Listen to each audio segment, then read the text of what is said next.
Bueno, buenas noches. Damos comienzo hoy al tercer día de esta Semana de la Fertilidad 2021, que viene siendo muy interesante y el día de hoy no es la excepción.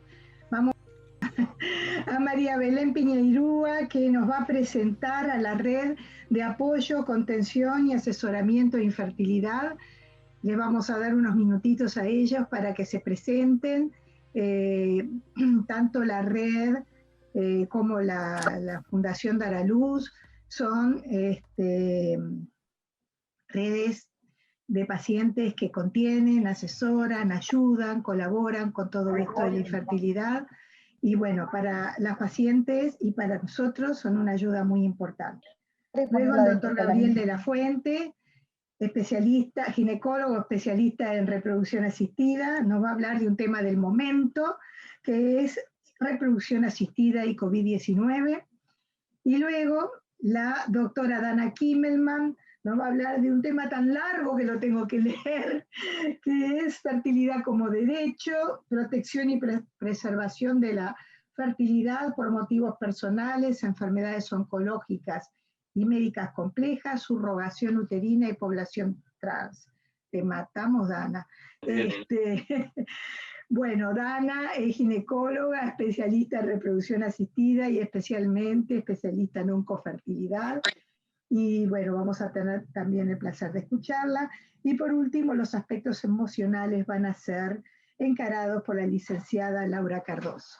Bueno, comenzamos con Belén. Yo corto mi audio y te escuchamos, Belén. Voy a compartir pantalla ya directamente. Bueno, el agradecimiento a la doctora Capurro y a la SUR por este espacio. No sé si se me escucha bien. Supongo que sí, ¿no? Perfecto. Bien. Bueno, la idea de hoy, como decía la doctora, es un poco presentarles esta red de pacientes, esta red de fertilidad, que un poco contarles cómo surgió, para qué y un poco de cómo estamos funcionando. Primero me voy a presentar porque muchos me conocen y muchísimos otros no. Yo soy Belén Piñeirúa, soy psicóloga perinatal. Comencé en esta área un poco atravesada por mi propia maternidad. Voy a arrancar esta charla con una frase que decimos mucho las pacientes que atravesamos estos procesos de reproducción asistida. En mi caso, en el año 2016, la infertilidad detuvo mi vida. Cuando buscamos este hijo que nos llega, frente a esta búsqueda de embarazo, la infertilidad se convierte en el centro de tu vida y la condiciona. Condiciona tus decisiones, tu percepción, tu relación de pareja, tu sentir, el qué hacemos y sobre todo el quiénes somos. Y esto se vio muy claro el año pasado, en marzo-abril, cuando la pandemia obligó a que estos procesos se detuvieran. Las clínicas cerraron, los consultorios cerraron, y las pacientes se sintieron absolutamente perdidas, ¿no? Sin una brújula, porque estos procesos eran los que de alguna manera eran el centro de su vida. Y entonces esa angustia y esos miedos y esa incertidumbre que son propias de este proceso se potenciaron, pero se potenciaron en un ámbito de mucha informalidad, ¿no? En grupos de Facebook, de WhatsApp, que en un minuto había 150, 200 personas, en grupos de Instagram, y donde la información y el acompañamiento no estaban siendo del todo asertivos, ¿no? Y en ese momento, algunas pacientes que al mismo tiempo éramos como profesionales, entonces teníamos como esta doble mirada, entendimos que había que formalizar esta demanda que ya se venía dando desde hace mucho tiempo, pero que la pandemia potenció como potenció absolutamente todo, ¿no? Y sentíamos que no podíamos hacerlo como grupo de pacientes, que teníamos que hacerlo como una red de apoyo, contención y asesoramiento en fertilidad. Así de larga es su palabra, porque así de compleja es esta temática. Una problemática en la que no hay redes de contención, y es muy curioso, porque si hay una temática que genera redes, es la maternidad. Sin embargo, la infertilidad parece ser una maternidad que no merece ser compartida, que no merece ser contada. Y eso la hace aún más tabú. y hace que las pacientes les cueste hablar de estos temas, porque no hay espacios que habiliten estas emociones y que habiliten estas maternidades. Esta red surge entonces por eso, surge para contener y acompañar estas maternidades. No la maternidad que vemos, no la que nos cuentan, no la de los pañales Hais. Una maternidad de las pérdidas, de los negativos, del esfuerzo, de los diagnósticos inesperados. Podría poner tantas cosas acá, ¿no? Pero en definitiva es una maternidad invisible, es una maternidad muy solitaria y muy desautorizada. Entonces, en ese sentido, esta red se propone trabajar como en 3 líneas de trabajo. Primero, es la contención. Siempre decimos que los derechos de salud sexual y reproductiva no se negocian, y yo siempre digo que los de salud mental tampoco. Y los psicólogos y las psicólogas los estamos negociando cuando sabemos que estas pacientes están yendo a psicólogos y psicólogas que les dicen que su vecina hacía 2 años que estaba buscando, que se fue de viaje y que quedó embarazada, ¿no? Y no podemos generar alianzas. Sabemos esto, pero no podemos generar las alianzas suficientes y no podemos nuclearnos como profesionales idóneos en estos temas. Entonces, esta red pretende nuclear a estos profesionales para que las pacientes puedan ser acompañadas por estos profesionales que saben de esta temática, porque eso es muy importante y hace la diferencia. Y al mismo tiempo, en poder crear este centro de apoyo de atención psicológica, que sería como un centro, para que lo puedan entender más, de una intervención primaria, ¿no? Donde podamos impulsar y acompañar a las pacientes que a veces están como congeladas y que necesitan una guía para estos primeros pasos, que a veces no son fáciles, que parece todo muy engorroso y que eso también las frena. Entonces, creo que es muy importante poder generar un espacio donde las pacientes lleguen y sean acompañadas en este sentido. La segunda línea de trabajo tiene que ver con la información, ¿no? Con poder hablar de nuestros derechos, de sus opciones, de la ley de reproducción asistida, de todo lo que tenga que ver con las técnicas de reproducción, todo lo que podamos desde nuestro lugar como pacientes y como profesionales también. Y la tercera, que no me voy a detener mucho porque Dana seguro que lo va a hablar un montón hoy, es la prevención, ¿no? O sea, siempre que hablamos de salud, tenemos que hablar de prevención, es muy necesario. Pero también tenemos que poder generar los recursos y las herramientas necesarias para estas pacientes, porque no podemos pretender que vayan a hacer una prevención dejándolas solas, ¿no? O sea, tenemos que poder acompañar estos procesos. Y en ese sentido, esta red piensa mucho en esto, ¿no? O sea, en el mes de julio vamos a tener una charla de nutrición y fertilidad, que me parece que es un tema muy importante y donde las pacientes a veces se ven un poco bloqueadas, ¿no? Y eso las ayuda muchísimo. Esta red de fertilidad surge porque una de cada 6 parejas tiene dificultades para concebir. Pero esa una soy yo. Y me duele y no puedo ver más allá de eso. Entonces, qué importante es poder encontrarse con esa otra una que me entiende, que me acompaña y que me ayuda a seguir. Y qué importante es sobre todo que ustedes como médicos puedan ayudar a sus pacientes a pedir ayuda, a saber que no son las únicas uno, que hay muchas uno y que están mucho más cerca de lo que ellas y ellos imaginan. Como contaba por ahí al principio, la infertilidad detuvo mi vida, es verdad, pero también me dio 3 hijos. Y si esta red de fertilidad logra que las mujeres y las parejas estén acompañadas y estén informadas, entonces logramos nuestro propósito. Si nosotros logramos que estas mujeres y que estas parejas visualicen la infertilidad no solo como una enfermedad, sino como la búsqueda de sus hijos, entonces los límites se ensanchan muchísimo y la mirada ya cambia y eso hace que los procesos sean mucho más fáciles. Pueden visualizarse como mamás y pueden visualizarse como papás. Y eso es muy, muy, muy importante en este proceso de reproducción asistida.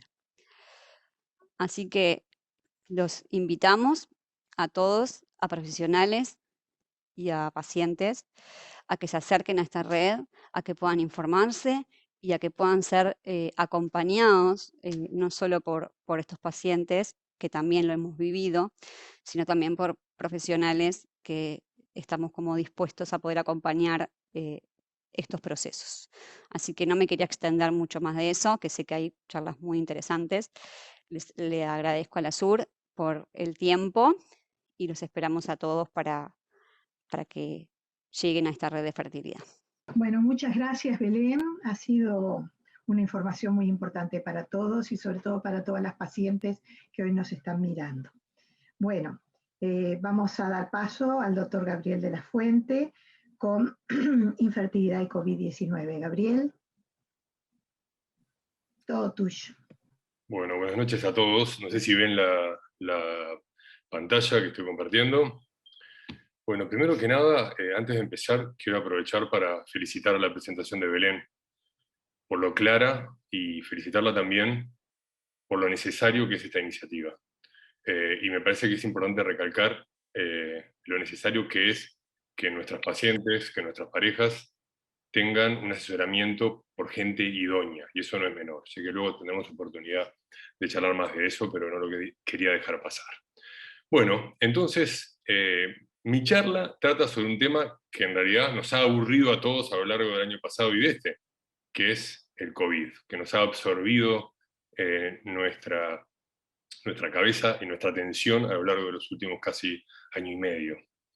Y bueno, creo que es importante, primero que nada, comentarles que esta charla, por un lado, la intención es tratar de llegar y de divulgar a nuestro público general, a nuestros pacientes, pero también que sea un insumo importante para el equipo de salud y para los médicos, ya que es un tema que ha estado modificándose de manera continua y veloz. Por lo tanto, creo que también puede ser que hayan algunas cosas que noten que sea con un perfil más sanitario, pero bueno, espero ser lo más claro posible. Entonces, primero que nada, recordar que, bueno, que este virus, llamado SARS-CoV-2, debido a que causa el síndrome respiratorio agudo severo, ya saben todos que fue identificado en diciembre del 2019 en China, y que tenía las características justamente necesarias para producir una pandemia, dado que era un virus nuevo para la especie humana, su alta transmisibilidad y justamente su poder de severidad. Lo primero que hay que tener presente es que había muy escasa información inicialmente sobre el impacto que este virus tenía sobre la fertilidad y sobre el embarazo. Y por lo tanto, teniendo en cuenta esto, fue que en marzo del año pasado, del 2020, la mayoría de las sociedades científicas y de medicina reproductiva del mundo, teniendo en cuenta el potencial sobrecargo sobre el sistema de salud que podía generar el COVID y también sobre el potencial impacto que había sobre el embarazo, los tratamientos y su desconocimiento, se sugirió y recomendó que se suspendieran todos los tratamientos de reproducción asistida. Principalmente fue en Estados Unidos y luego en Europa, y luego también acá en el Uruguay. La SUR, la Sociedad Uruguaya de Reproducción Humana, también recomendó en abril del año pasado suspender todos los tratamientos de reproducción asistida, no iniciar nuevas estimulaciones ováricas, cancelar todas las transferencias y criopreservar los embriones o gametos, salvo alguna situación muy excepcional como puede ser la preservación de la fertilidad.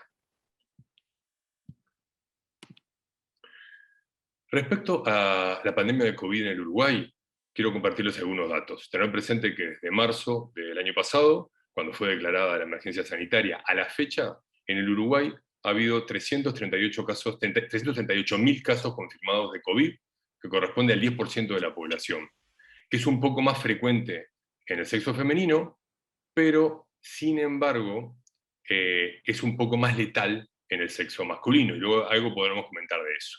Tener presente que 5.000 uruguayos han fallecido hasta la fecha debido al COVID, y que en el caso de las embarazadas han habido en torno a 1.200 casos confirmados, y lamentablemente han habido 8 embarazadas fallecidas en el Uruguay. Que tengan presente que el año pasado murieron 7 mujeres a lo largo de todo el año, 7 embarazadas, ¿verdad? Solo 7 embarazadas a lo largo de todo el año, y a la fecha ya estamos sobrepasando ese número. Respecto a las restricciones entonces al acceso a los tratamientos de reproducción asistida, como les comenté entonces, el año pasado, por abril, en el Uruguay se suspendieron todos los tratamientos, y en general había mucha incertidumbre respecto a cuándo era que se iban a retomar los tratamientos. Y eso generó un dilema ético, primero que nada porque hay que tener presente que en realidad no se desaconsejó la búsqueda de embarazo espontáneo. Por lo tanto, en realidad, esto es una potencial discriminación para nuestras pacientes. Tener presente que en realidad los derechos reproductivos son derechos humanos básicos y que la infertilidad es una enfermedad. Y por lo tanto, sus tratamientos no son electivos.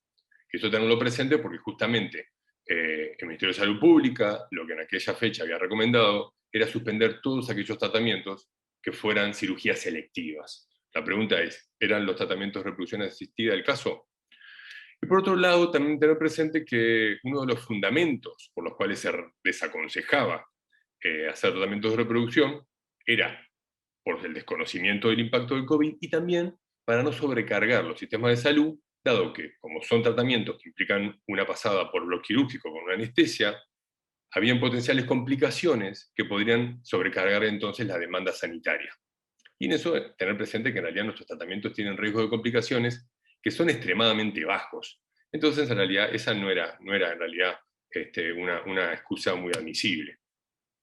La otra pregunta importante que debemos hacernos es, estas restricciones entonces que se han generado a lo largo del último año, año y medio, sobre los tratamientos de reproducción asistida, ¿impactan en los resultados? Y acá les muestro dos gráficas importantes. La de arriba es la que muestra los resultados de reproducción asistida de la red latinoamericana según la edad. Y como siempre le decimos a nuestros pacientes, a mayor edad, cada vez la tasa de embarazo va declinando, y por encima de los 35 años ese declinar se hace de manera más acelerada. Por lo tanto, sobre todo en la población mayor de 38 años, es donde justamente creemos que es muy importante tratar de no retrasar los tratamientos. Y la gráfica inferior lo que muestra es cuál es el porcentaje de caída de la probabilidad de que fruto de un tratamiento de reproducción asistida podamos tener un embrión que sea genéticamente normal. Y como ven, a mayor edad, cada vez la chance de tener un embrión genéticamente sano va cayendo de manera abrupta. Por lo tanto, perder tiempo o tener que posponer mucho los tratamientos es una medida peligrosa para nuestros pacientes. Eso por un lado. Pero, dicho esto, también les quiero compartir este trabajo, que en realidad ha sido uno de los trabajos más leídos a lo largo del último año. De hecho, en la próxima Congreso Europeo de Reproducción va a ser justamente el trabajo con el cual se va a iniciar justamente el Congreso, porque es el trabajo que más ha sido leído por los especialistas en reproducción. Y lo que muestra es que en realidad, si comparamos dos grupos similares de mal pronóstico, mujeres añosas y con una reserva ovárica baja, se dividió en dos grupos. En un grupo, a los 50 días de haberse diagnosticado la infertilidad, se le hizo la fecundación in vitro, y al otro grupo se le hizo la fecundación in vitro en un promedio de unos 120-130 días. Y luego lo que se vio es que la tasa de nacido vivo en realidad eran similares, y también el riesgo de aborto era similar. Así que en realidad este trabajo ha sido muy tranquilizador respecto a que en realidad, por supuesto, que cuanto antes hagamos los tratamientos mejor, pero si tenemos que esperar 3, 4 meses para poder iniciar los tratamientos debido a las circunstancias excepcionales que estamos viviendo, eso en realidad no va a tener un impacto significativo sobre los resultados de nuestros pacientes. Entonces, ¿qué pasa con los riesgos para nuestros pacientes durante esta pandemia? ¿Cuál es el riesgo de realizar un tratamiento de reproducción asistida? Acá hay muchas preguntas importantes que tenemos que hacernos. Uno, en lo que respecta a la fertilidad del hombre.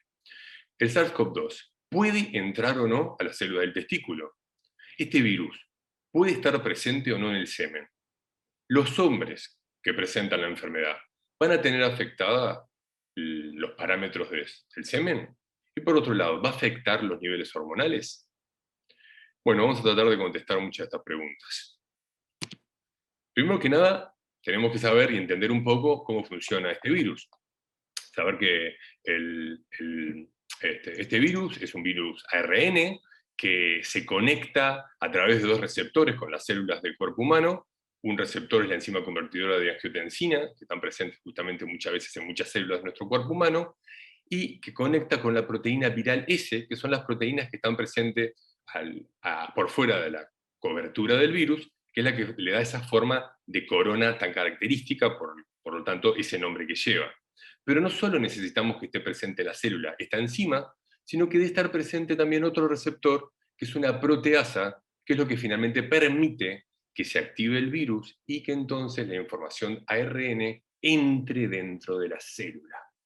Entonces, ambos receptores deben estar presentes en una célula del cuerpo humano para que el virus pueda entrar. Y esto nos ha servido para poder estudiar muchos tejidos del cuerpo humano y saber cuál es el riesgo de que finalmente entonces distintos tejidos del ser humano puedan estar afectados o no por el virus. Este es un trabajo muy interesante, que justamente lo que se evaluó es si estaban presentes o no estos dos receptores en distintas células del testículo. Y lo que se vio es que la enzima convertidora está presente en las células de Leydig, de Sertoli y del testículo, y que la proteasa está presente en las espermatogoides. Y por lo tanto, teniendo en cuenta esto, en realidad este virus podría infectar el testículo y por lo tanto potencialmente comprometer la función reproductiva del hombre. Dicho esto, también les tengo que comentar que estos son estudios experimentales y que requieren cierto grado de validación, porque la presencia de los receptores no garantiza que necesariamente el virus afecte estas células. Este es otro trabajo muy interesante, que es una revisión de distintos estudios, donde se evaluó si el virus estaba o no presente en el semen. Y hay unos 6-7 trabajos que estuvieron evaluándose en esta revisión, y en casi todos, salvo en uno, no se encontró la presencia del virus en el semen. Y en el único trabajo donde se encontró, fueron muy pocos casos, y hubieron ciertas dudas respecto a cómo se había hecho el estudio, y además los casos que habían sido positivos habían sido en la etapa puramente aguda. Por lo tanto, sí que podemos decir que en realidad el SARS-CoV-2 parece no estar presente entonces en el semen, entonces no debe ser considerada una enfermedad de transmisión sexual, porque realmente su riesgo de transmisión sexual es ínfimo.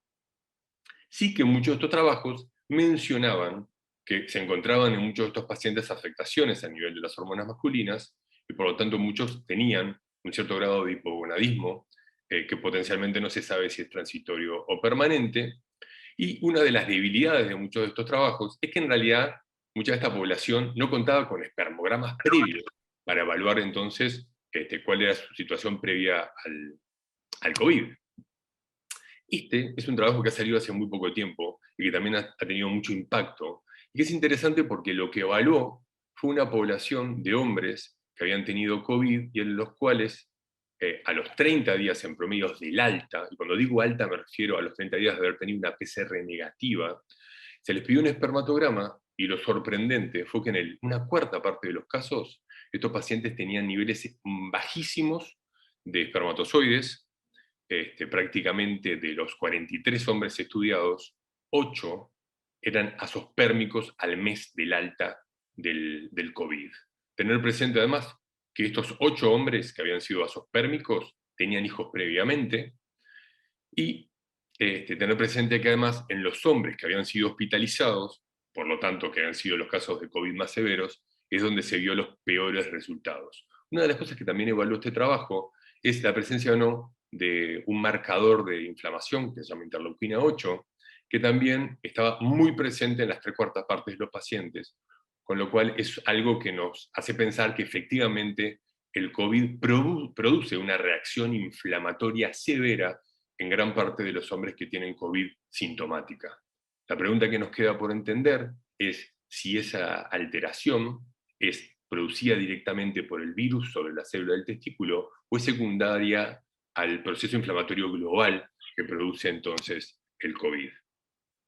Y este es un diagrama que me parece súper interesante, donde entonces se ve cómo actúa también el COVID sobre las células y sobre el testículo. Tener presente que se vio que prácticamente en un 5-10% de casos de hombres habían orquitis con procesos de inflamación severa directamente en el testículo, y que la afectación de las células de Leydig del testículo producía una caída importante de los niveles de testosterona y también de una inversión de la relación testosterona-LH. Y por lo tanto se vio niveles importantes de hipogonadismo hipergonadotrófico, es decir, niveles bajos de testosterona en muchos de estos hombres. Y es importante tener presente que los andrógenos modulan la respuesta inmune de los hombres. Por lo tanto, es uno de los motivos por los cuales potencialmente se cree que entonces los hombres mayores, por tener testosterona baja, podrían tener respuestas más severas y por tanto una letalidad un poquito más elevada.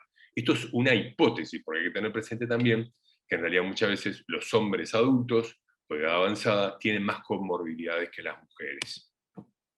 Entonces, ¿cuáles son los potenciales mecanismos de afectación del virus sobre el testículo?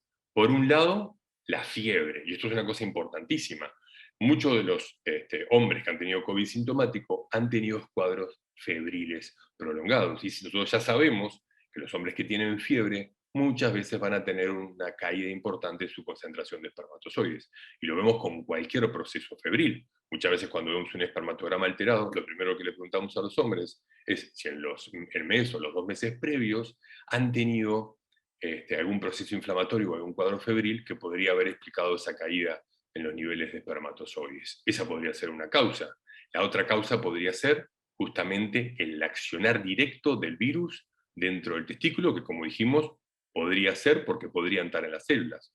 El otro potencial motivo es el cuadro inflamatorio severo generalizado que produce esta enfermedad cuando es sintomática. Y por último, también tener presente los tratamientos, que muchos de estos tratamientos también podrían afectar entonces la función testicular. Teniendo en cuenta todo esto, entonces la Sociedad Francesa de Andrología, y este es un trabajo que me parece también importante mostrar, que es una recomendación, lo que sugirió es que teniendo en cuenta que la espermatogénesis, es decir, el tiempo que demora el testículo en producir un espermatozoide, que es en torno a 75 días, recomendar entonces posponer el inicio de un tratamiento de reproducción asistida a todos los hombres que hayan tenido COVID sintomático. Esto es una recomendación que ha sido muy debatida. En general, en realidad, en un hombre que sea asintomático no debería ser la indicación, pero sí que es importante tener presente que el COVID entonces sintomático puede generar un impacto importante sobre la salud del hombre y por lo tanto entonces una recomendación a discutir sería el dilatar el inicio de los tratamientos 3 meses. Entonces, conclusiones sobre la fertilidad del hombre. No hay evidencia para desaconsejar la búsqueda natural del embarazo. El riesgo de COVID a través del semen es extremadamente improbable. El impacto sobre las hormonas masculinas ha sido demostrado, pero aún desconocemos si es permanente o es transitorio. Y por otro lado, también tener presente que la alteración entonces de la función testicular, también no tenemos claro si es debido a la inflamación o es debido al virus directamente. Y como dijimos, aún queda por debatir si es conveniente o no posponer 3 meses el inicio del tratamiento. ¿Qué pasó con la fertilidad de la mujer y entonces este virus? Y en esto la evidencia ha sido muy clara, porque en las mujeres que han tenido que puncionarse sus folículos durante la fase aguda de la enfermedad, no se ha encontrado en ningún caso la presencia del virus en el líquido folicular, y también se ha visto que estos receptores que comentábamos previamente, que son necesarios para que el virus entre en los óvulos o en las células del ovario, no están presentes. Por lo tanto, no parece probable que el virus pueda entonces alterar la fertilidad de la mujer. ¿Qué pasa con los embriones? Y aquí entonces sí que se ha visto que los embriones a lo largo de su evolución pueden expresar estos dos receptores que son necesarios para que el virus entre en las células, pero están presentes recién en torno al día 6 de desarrollo embrionario. Por lo tanto, el riesgo de que el virus pueda entrar a un embrión en la etapa de desarrollo en el laboratorio de reproducción asistida es extremadamente improbable, porque como muchos saben, en general nosotros transferimos los embriones a más tardar el día 5 de desarrollo embrionario. Entonces el riesgo de la fertilidad en la mujer parece muy improbable y el riesgo sobre que el virus actúe sobre un embrión in vitro en el laboratorio de fertilidad también parece más que improbable. ¿Qué pasa con el riesgo de transmisión vertical? y esto es un tema también que ha sido muy debatido y que nos ha generado mucha preocupación. Este es un trabajo interesante que estudiaba la presencia o no de estos receptores a nivel de las placentas. Y lo que se vio es que en realidad en las placentas más inmaduras estaban presentes los receptores, pero en general la placenta madura, en el tercer trimestre, había una presencia muy baja de estos receptores, por lo tanto el riesgo de que el virus pueda entrar en las células de la placenta es extremadamente bajo, pero no imposible. Y sobre todo en los casos de COVID muy severo, donde hay una viremia elevada, es donde en realidad podría darse el caso. En general, el COVID es una enfermedad que cursa con baja presencia de virus en sangre, salvo los casos más severos. Y en esos podría haber entonces una potencial afectación entonces de la placenta y la transmisión al feto. Entonces, respecto al riesgo de transmisión vertical, tener presente que en realidad tenemos que sospechar que la mayoría de los recién nacidos que han tenido COVID, más que nada corresponden a una infección perinatal, por exposición en el parto a los fluidos corporales de la mamá. Y entonces que el riesgo de infección intrauterina es muy improbable, dado, como les decía, la baja presencia de los receptores en la placenta y la baja presencia de virus en sangre. Pero no lo podemos descartar al 100%, y en el caso de encontrar anticuerpos IgM para COVID en sangre del cordón, sería el caso en el cual deberíamos sospechar que efectivamente hubo una infección in útero. ¿Qué pasa entonces con el COVID durante el embarazo? Y entonces la información ha sido muy contradictoria, porque si muchos recuerdan que en realidad al principio de la pandemia se decía que en realidad el impacto del COVID sobre el embarazo era muy bajo y que en realidad las embarazadas que contraían la enfermedad tenían una evolución muy similar a la mujer no embarazada.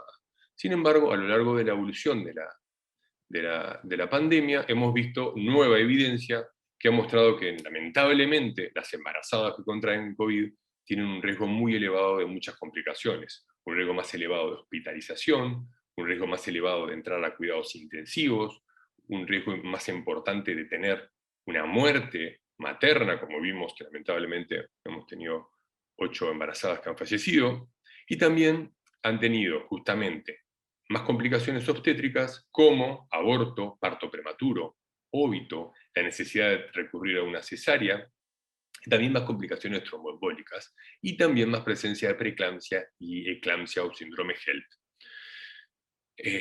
Tener presente que en realidad las mujeres de edad avanzada, las obesas y con comorbilidades son las que justamente han tenido los cuadros más severos. Este es un trabajo entonces muy interesante donde se evalúa entonces la evolución de mujeres con COVID y sin COVID, y se vio justamente que incluso el riesgo de muerte materna se elevaba hasta 20 veces en las mujeres con COVID con comorbilidades. Vaya si hoy en día debemos tener presente que el embarazo es un factor de riesgo muy importante para tener entonces una enfermedad por COVID más severa. Respecto entonces al embarazo y el COVID en Uruguay, comentarles entonces que lamentablemente ha tenido un impacto que ha sido en realidad no equitativo. La mayoría de las mujeres que fallecieron han sido en el sector público. O sea, tener presente que entonces en los sectores más vulnerados es donde se ha visto justamente un impacto mayor de esta enfermedad.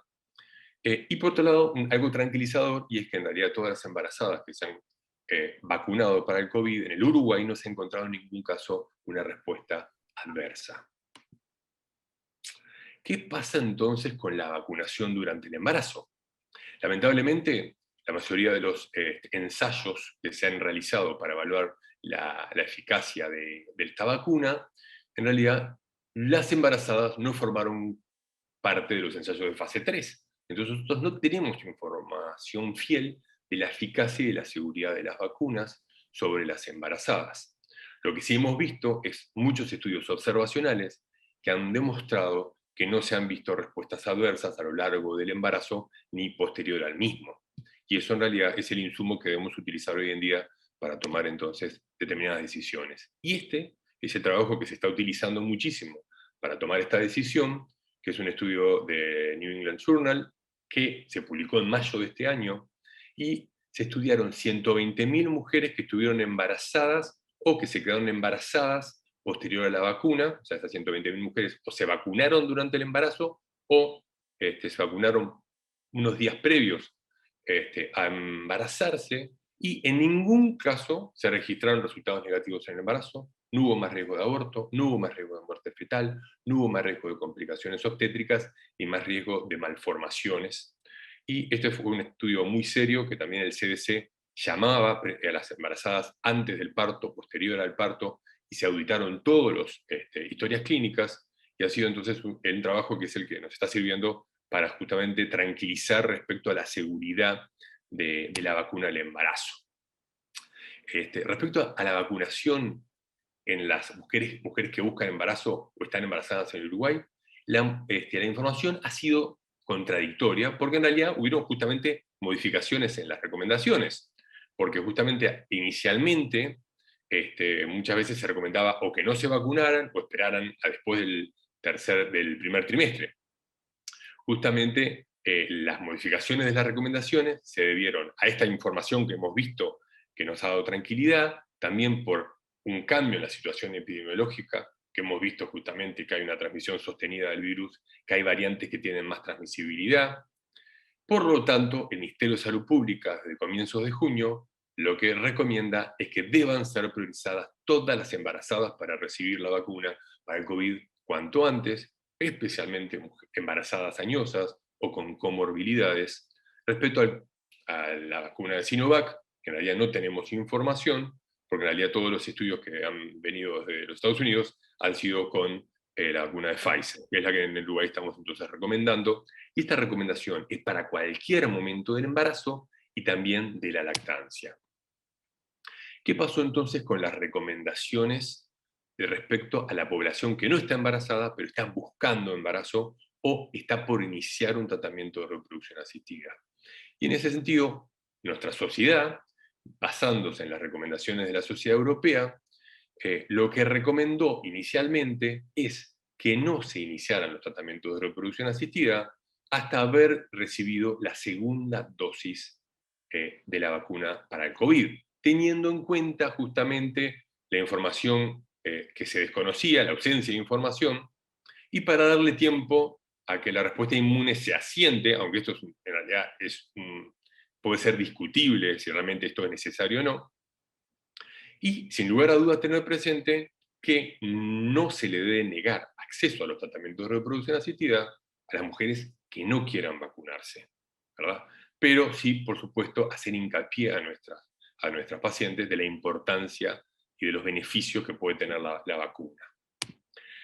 Sin embargo, la Sociedad Americana de Reproducción Asistida realizó unas recomendaciones un poco distintas, y teniendo en cuenta que en realidad no se han visto efectos adversos y teniendo en cuenta la forma en la cual actúa la vacuna ARN mensajero, que en realidad tiene un riesgo en realidad mínimo sobre la posibilidad de producir alteraciones sobre el embarazo, en realidad lo que recomienda es que no se dilate la búsqueda de embarazo ni el inicio de los tratamientos, y que las mujeres que quieren vacunarse y quieren realizar tratamientos los pueden hacer de manera simultánea, con una sola salvedad: tratar de no recibir la dosis de la vacuna unos 3 días antes o 3 días después de realizar algún tratamiento invasivo, como puede ser una transferencia o una aspiración, principalmente porque en realidad la vacuna produce algunos efectos secundarios leves, como fiebre, malestar general, y entonces eso podría entorpecer la monitorización del seguimiento del tratamiento, ¿verdad? Sobre todo postquirúrgico. Entonces, por último, lo que tenemos que tener presente es cuáles son las modificaciones que nosotros, como equipo de salud, hemos tenido que hacer en la atención a nuestras pacientes a la hora de realizar tratamientos de reproducción asistida. Y por un lado, lo primero que hicimos fue una reducción en el número de pacientes que realizaron tratamientos. Por otro lado, la importancia de crear pequeños equipos de trabajo, teniendo en cuenta el riesgo de que hubieran algunos médicos o personal de salud que tuviera que entrar en cuarentena, y por lo tanto entonces deberíamos tener sustitutos para no poder dejar entonces la atención descubierta. La importancia de poder utilizar la telemedicina como una herramienta para poder entonces seguir trabajando. Lamentablemente, como dijimos, el retraso en los accesos al tratamiento y por otro, la vacunación. Y eso entonces han sido nuestras herramientas para poder llevar adelante nuestro trabajo durante esta pandemia. Respecto al asesoramiento previo a nuestros pacientes, por supuesto, la importancia de utilizar entonces el material de protección, recordarles la importancia del distanciamiento social, previo y posterior al tratamiento, informar sobre los síntomas de presunción de infección de COVID y recordarles que deben informarnos en caso de tener alguno de estos síntomas para posponer el tratamiento o cancelarlo. Y en eso es muy importante recordarle a nuestros pacientes que si aparecen alguno de estos síntomas, entonces el tratamiento será discontinuado. Esta es en realidad un diagrama de la encuesta triage que muchos de los pacientes que han realizado tratamientos en nuestro último año han tenido que llenar respecto a los síntomas o no de COVID previo al tratamiento o durante el tratamiento, y según el cual nosotros nos basamos respecto a si seguir o no el tratamiento. La encuesta triage debe ser llenada previo al inicio del tratamiento. En caso de haber algún síntoma entonces de la enfermedad, no se va a permitir el inicio del tratamiento, y en caso de aparecer los síntomas, entonces, previo a la aspiración folicular, se va o a cancelar la aspiración de folículos, o, si es un caso extremadamente importante y que no pueda ser pospuesto, se realizará con el cuidado del caso y se congelarán los embriones o gametos. Entonces, respecto al seguimiento de la estimulación en la FIV, recordar la importancia de reducir al mínimo la cantidad de ecografías que se hacen, también los exámenes de sangre al mínimo, la importancia de utilizar la telemedicina en todos los casos que sean necesarios. Respecto a la aspiración folicular en la fecundación in vitro, tener presente, como dijimos, que si el triage da positivo o hay una PCR positiva de alguno de los miembros de la pareja, el tratamiento será pospuesto, y al día de hoy nosotros solicitamos hisopado para PCR para SARS-CoV-2 72 horas previo a la aspiración folicular a todas las pacientes que van a requerir entonces la fecundación in vitro. Y en caso entonces quede positivo, tomar las medidas que hemos referido. Puede haber una situación muy excepcional, como la restauración de fertilidad o un caso de hiperestimulación, en el cual aún así realicemos la aspiración folicular, como les dije, con el correcto cuidado para evitar el contagio del equipo médico y del resto de las pacientes que puedan estar presentes en la clínica, pero sí o sí, sin lugar a dudas, no realizar la transferencia. Y respecto a la anestesia que se utiliza a la hora de hacer la aspiración folicular, nosotros al día de hoy en realidad siempre utilizamos la sedación, con lo cual en realidad el riesgo de generar aerosoles que puede aumentar el riesgo de contagio es mínimo. En lo que respecta a la transferencia embrionaria, el mismo caso, si hay un triage positivo o un PCR positivo, la transferencia no se realizará. Y al día de hoy hemos cambiado el protocolo de la transferencia y lamentablemente no estamos permitiendo que las parejas ingresen a la sala de bloc para disminuir la cantidad de personas que están presentes en el bloc quirúrgico.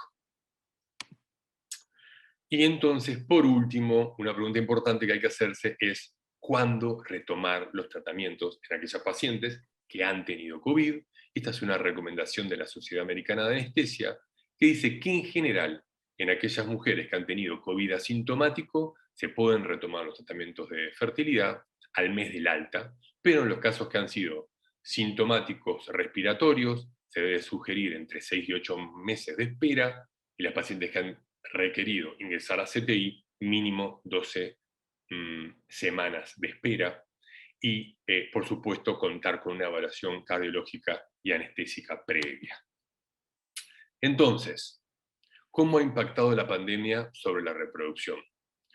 Y lo que hemos visto es que lamentablemente se ha retrasado el acceso a los estudios de fertilidad. Lo vemos diariamente que a muchas pacientes lamentablemente no se pueden realizar los estudios porque no se realizan. Ha retrasado el acceso a los tratamientos.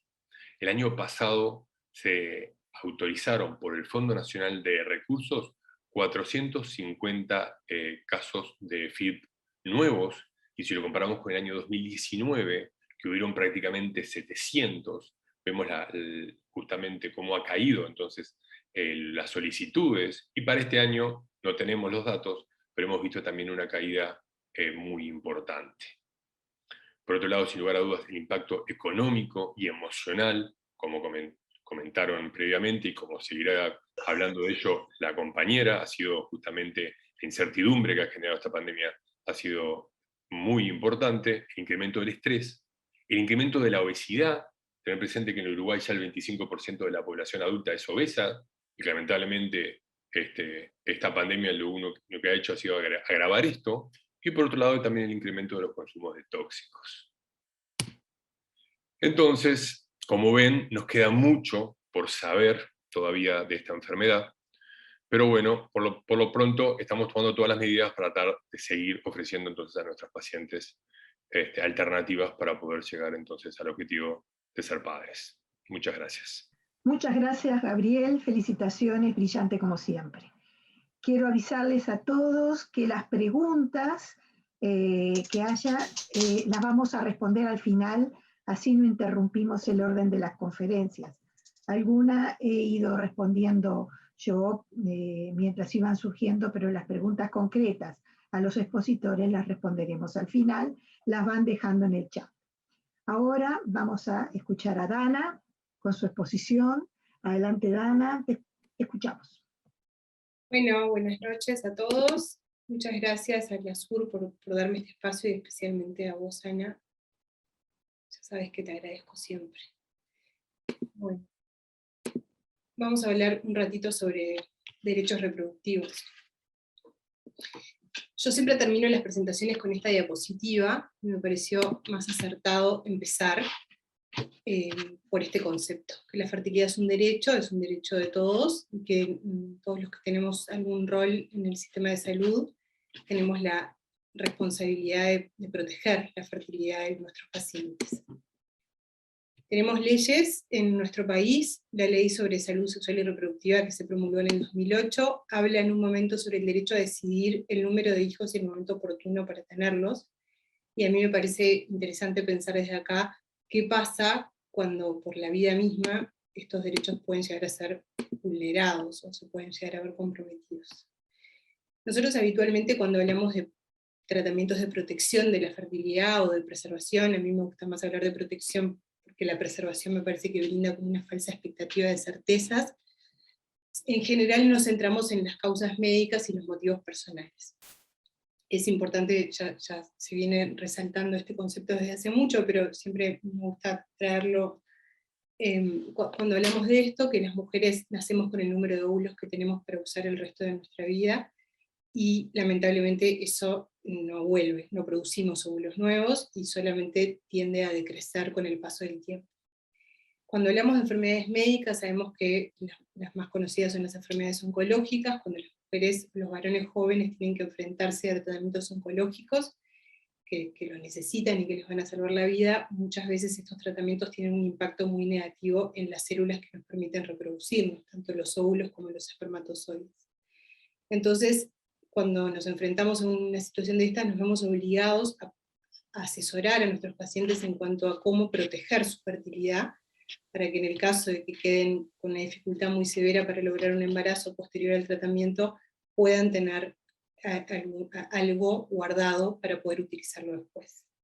Por eso es súper importante tener presente que siempre que diagnosticamos una persona con una enfermedad oncológica tiene que ser asesorada respecto a los riesgos y a las opciones que tiene para poder proteger su fertilidad.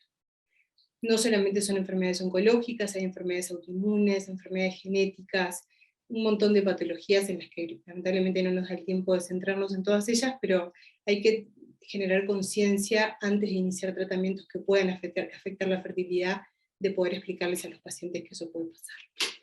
Luego los motivos personales, ya los que me conocen ya saben que no me gusta hablar de causas sociales, porque en realidad son motivos personales de cada mujer o varón que lo lleva a posponer la maternidad, pero es una realidad que el rol sociodemográfico de la mujer en la sociedad ha cambiado mucho para bien, la biología reproductiva de la mujer a veces no acompaña, entonces también estamos obligados como profesionales de salud a por lo menos informar a las mujeres sobre cómo funciona la biología reproductiva. A veces damos por sobreentendidas muchas cosas, y bueno, cuando nos enfrentamos a una mujer joven de 30 y pocos años que tiene ganas de saber, bueno, yo me encantaría ser madre, pero no lo voy a ejecutar en este momento, poder explicarles cómo funciona la biología de la mujer, poder brindarle la posibilidad de hacerse estudios en el caso de que ella quiera hacerlos, por supuesto que no hacer marketing con la preservación de la fertilidad, y bueno, contarles sobre las opciones que tiene para proteger su fertilidad del paso del tiempo. Recordar siempre que tenemos que ser súper cuidadosos cuando hablamos con las pacientes respecto a esto, porque todos los trabajos científicos han mostrado que la gran mayoría de las pacientes que requieren tratamientos de preservación por motivos personales es porque no han encontrado a la persona con quien tener sus hijos, y hay que tener mucho cuidado porque es un tema en general muy sensible para las mujeres, este aspecto. Pero hay una población que nos ha quedado como por fuera de las actividades que hemos realizado como sociedad hasta ahora, que a mí particularmente me interesa, me convoca mucho, y que queríamos todos como sociedad compartir con ustedes algunas reflexiones. De todo lo que yo voy a hablar hoy, obviamente porque tenemos poquito tiempo, van a ser titulares, que la idea es que nos hagan como reflexionar y pensar un poquito. Los que me conocen ya saben que centro más que nada mi asistencia en pacientes oncológicos que se ven expuestos a tratamientos que pueden comprometer su fertilidad. Esto es la oncofertilidad. Entonces a fines del año pasado se me ocurrió ir a PubMed, que es como el centro de la literatura científica médica, para ver cuántos trabajos había publicados respecto a la fertilidad y el cáncer. Había casi 9.000 en octubre del año pasado. Y luego fui a ver qué había publicado sobre personas trans y fertilidad, y me encontré con que había menos de 200 artículos publicados, de los cuales el 50% habían sido publicados en el último año. Por lo tanto, cuando hablamos de fertilidad en personas transgénero, lo que podemos decir es que sabemos muy poco y que tenemos mucho para aprender acá y en el mundo. Pero bueno, vamos a hablar un poco de esto.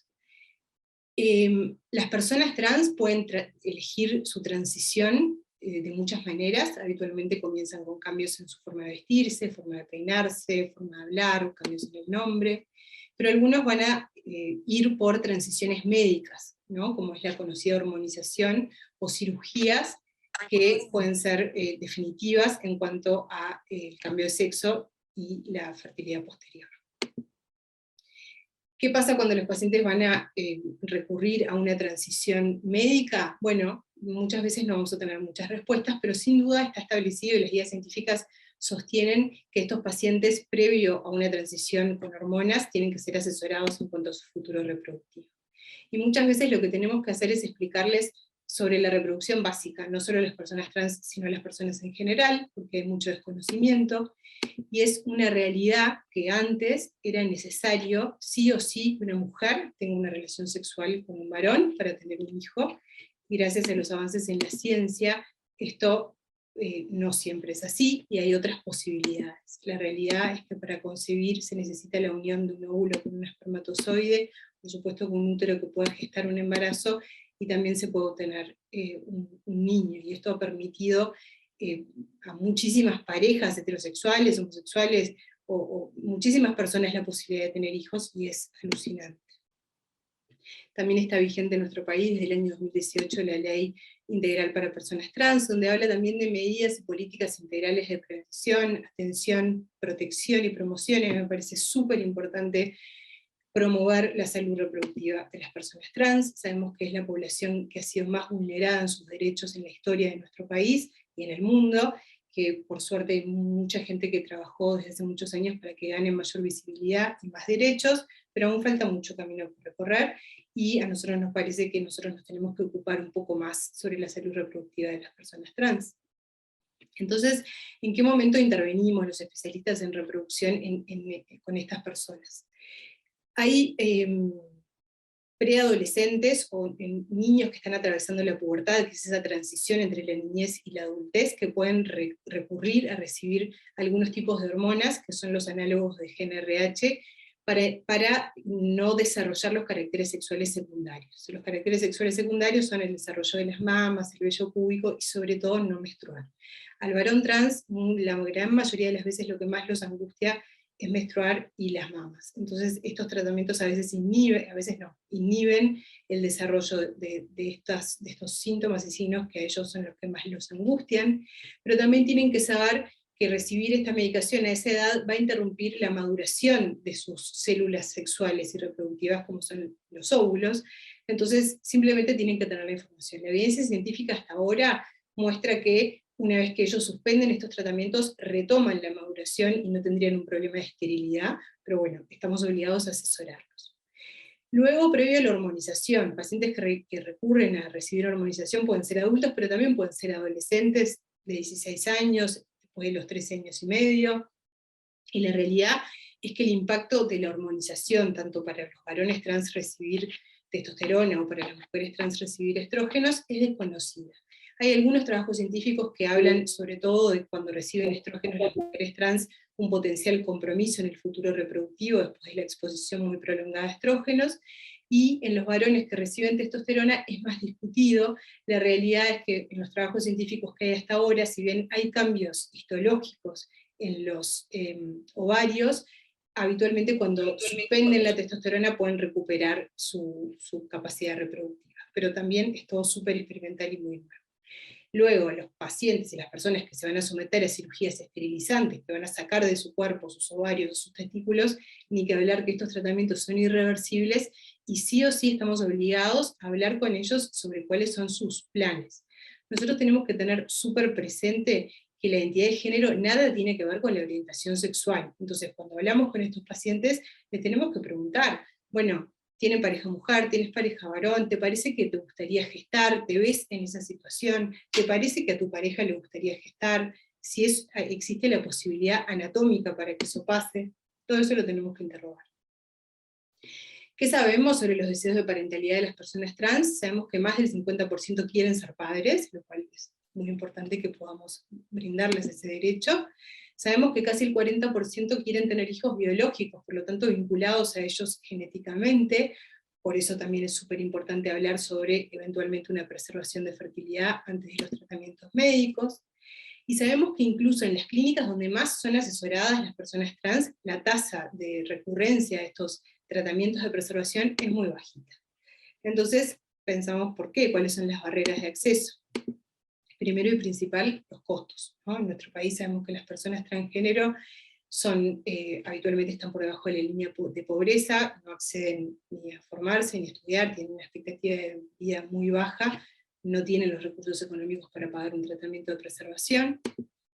Luego, muchas veces no quieren retrasar el inicio de la hormonización, y esto pasa porque muchas veces los pacientes están hace mucho tiempo esperando y no quieren retrasarlo ni un poco, y además porque hay mucho desconocimiento sobre cuánto tiempo les llevaría hacer un tratamiento de preservación. Y luego no querer exponerse a tratamientos invasivos, ¿no? Si estamos frente a un varón trans, el hecho de proponerle estimularlo con hormonas femeninas que van a inevitablemente producir un montón de sensaciones que ellos son las que no quieren tener, o generar la mal llamada disforia de género, exponerlos a hacer ecografías transvaginales, que a veces se pueden evitar, pero muchas veces no. Entonces, muchas veces ellos se resisten a recurrir a estos tratamientos. Estamos intentando que la discriminación disminuya, pero sigue estando, es muy triste, pero sigue estando mucho en el personal de salud. Las personas trans muchas veces se resisten a ir a los centros de salud porque han sido muy maltratados, muchas veces porque les quedan súper lejos, pero también porque no han tenido buenas experiencias. Entonces, la idea, y lo que a nosotros nos parece súper importante, es generar equipos de trabajo con experiencia y formación en asistencia a personas trans en medicina reproductiva, como ya hay en muchos centros de nuestro país. ¿Qué pasa con un varón trans que se quiere embarazar? ¿Qué le decimos? Es posible que para embarazarse tienen que sí o sí dejar la testosterona, y es una posibilidad. Esta persona que está acá es un chico trans que habló en el Congreso de Medicina Reproductiva el año pasado, que contó que después de pasar por un proceso de adopción muy torturante, porque los procesos de adopción para personas trans no se los hacen nada fáciles, decidió que estaba dispuesto a gestar, y se embarazó, con un buen resultado y con mucha felicidad de recibir a su hijo.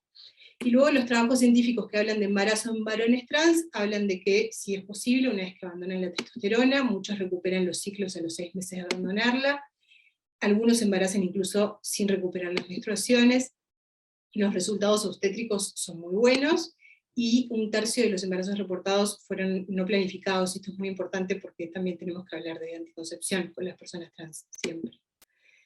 Entonces, siempre tenemos que advertirles, en el caso de que estén dispuestos a gestar, sobre qué van a sentir. Hay personas que tomaron testosterona durante 20 años y la abandonan para gestar, hay que prepararlos y trabajar con un equipo interdisciplinario, ni que hablar con el apoyo del equipo de salud mental para prepararlos, porque muchos, por supuesto, que se deprimen.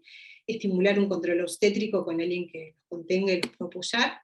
La lactancia es posible, pero también les tenemos que resaltar que la testosterona se va a prolongar el tiempo de reinicio hasta el reinicio de la testosterona. Y bueno, nosotros también tener presente que la parentalidad trans ha generado mucho estigma social, y que tenemos que saber que los tenemos que proteger de todo esto. No hay ningún trabajo científico que haya demostrado que los hijos de personas trans tengan algún tipo de conflicto o dificultades con su identidad de género u orientación sexual. Eso es un disparate. Es como siempre, donde hay padres que los aman, los niños marchan más o menos bien. Entonces, ya hablando de la preservación de fertilidad en general, tanto en las personas con enfermedades oncológicas, con enfermedades médicas, por motivos personales, o las personas trans, sabemos que hay muchas barreras en diferentes áreas que tenemos que derribar.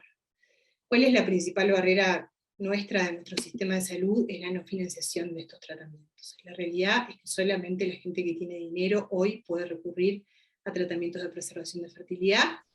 Ya sabemos, y vamos a mencionar de nuevo al final, que tenemos una ley maravillosa de reproducción asistida en nuestro país, pero que lamentablemente cuando se reglamentó quedaron excluidos los tratamientos de preservación para su financiación a través del Fondo Nacional de Recursos.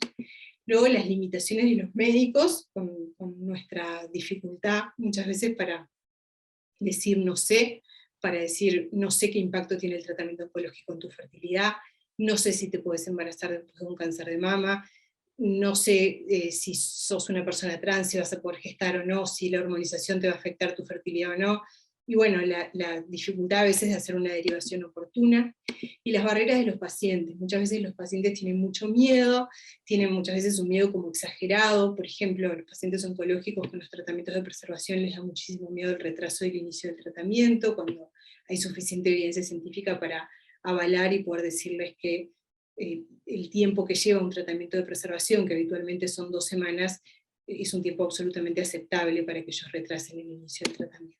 Entonces, como médicos en general, lo que tenemos que tener presente es que estamos frente a una persona a la cual amerita hablarle sobre proteger su fertilidad, ya sea una mujer de 38 años que se muere por ser mamá y no tiene pareja, y lo piensa seguir posponiendo, bueno, o una paciente oncológica, o una persona trans, discutir sobre los riesgos de infertilidad futura, hablar sobre las opciones para proteger la fertilidad, hacer una derivación oportuna, y luego documentar que se tuvo la discusión, que se hizo la derivación, y la decisión que en definitiva el paciente tomó.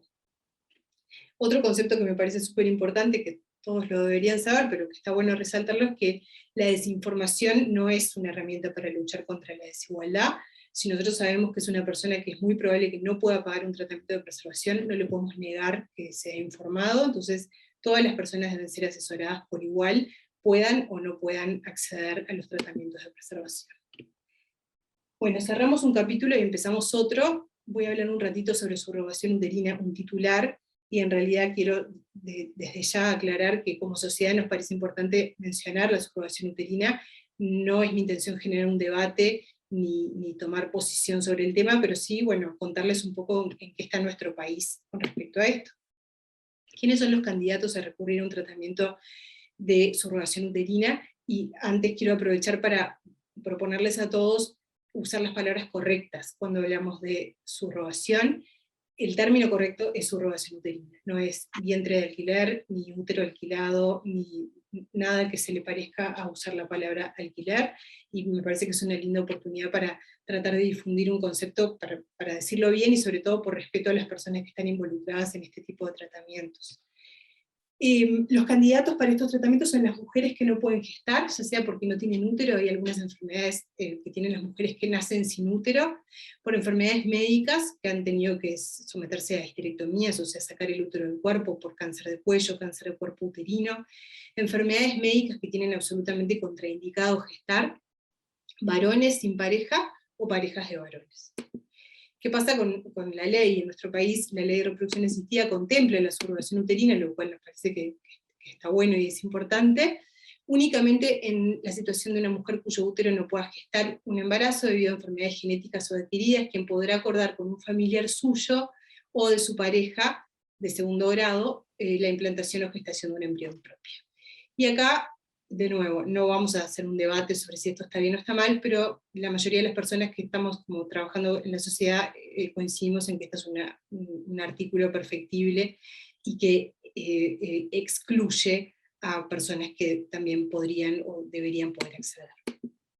Entonces, simplemente saber que habitualmente la subrogación uterina genera una gran controversia, y lamentablemente en general nos enfrentamos a dos polos súper opuestos, de personas que piensan que es un avance alucinante de la ciencia, que ayuda a muchas personas, varones, parejas, a tener hijos cuando si no sería biológicamente imposible. Hay mucho turismo reproductivo asociado a la subrogación, justamente por las limitaciones que tenemos acá, que obviamente permite el acceso a la gente que lo puede pagar. Y luego están en el otro extremo los que piensan que es antiético, que es una explotación, que es tráfico de mujeres y niños y debería ser considerado un crimen, y ponen los ejemplos de los lugares donde siempre se ejerció la subrogación con cero regulación.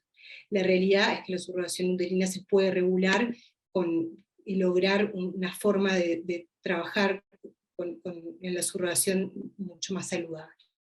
Bien, Bueno, básicamente lo que nosotros queremos es no estar en ninguno de los dos extremos, y simplemente poner sobre la mesa esta controversia y pensar alguna forma de mejorar la ley de subrogación en nuestro país, que pensamos que se puede mejorar.